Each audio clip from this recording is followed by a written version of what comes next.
ଆରେ ମାଉସୀ ଏ ଉଦୁଦିଆ ଖରାରେ କୁଆଡେ ଚାଲି ଚାଲି ଯାଉଛ? ମୁଁ ଯାଉଛି ସୋର ଯାଉଛି। ଆରେ ତମ ଛତା କାହିଁ ଛତା ପାଣି ବୋତଲ କାହିଁ ଏସବୁ ଯେମିତି ଦେଖୁଛ ମୋର ଖରା। ଗରିବ ଲୋକ କୋଉଠୁ ଆଣିବି ମୋର ସେଇର ଯାଉଛି ଆଉ। ଆରେ ହଉ ତାହେଲେ ଠିକ ଅଛି ନିଅ ଏ ପାଣି ବୋତଲ ନିଅ ଆଉ ଏ ଛତା ବି ନିଅ ହେଲା। ଆଉ ଖରା ଯେମିତି ହଉଛି ଏ ଛତା ବ୍ୟବହାର କରିବ ଆଉ ପାଣି ବୋତଲ ବ୍ୟବହାର କରିବ ଆଉ ଘରୁ ବାହାରିବ ମାନେ ଜୋତା ଛତା ପାଣି ବୋତଲ ନିହାତି ବ୍ୟବହାର କରିବ ହେଲା ନିଅ। ହଉ ବସ ମୁଁ ନେଇକି ତମକୁ ସୋରରେ ଛାଡିଦେବି ଆସ।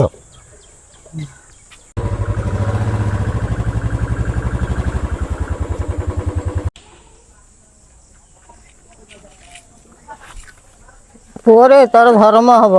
ହଉ ମାଉସୀ ଏବେ ପ୍ରତ୍ୟେକ ଦିନ ଯେତେବେଳେ ଘରୁ ବାହାରିବ ଦେଖୁଛ କେତେ ଖରା ପ୍ରତ୍ୟେକ ଦିନ ଘରୁ ବାହାରିବ ଜୋତା ଛତା ପାଣି ବୋତଲ ଏହିକୁ ନେଇ ଘରୁ ହିଁ ବାହାରିବ ଯୋଉଠି ଯାଉଛ ଯା ହଉ ହେଲା। ସାଙ୍ଗମାନେ ଆପଣଙ୍କୁ ବିଶେଷ ଅନୁରୋଧ ବର୍ତ୍ତମାନ ଯେମିତି ଖରା ହଉଛି ଘରୁ ବାହାରିବେ ମାନେ ପାଣି ବୋଟଲ ଛତା ଆଉ ଜୋତା ଘରୁ ନେଇକି ବାହାରିବେ। ଜୟ ଶ୍ରୀରାମ।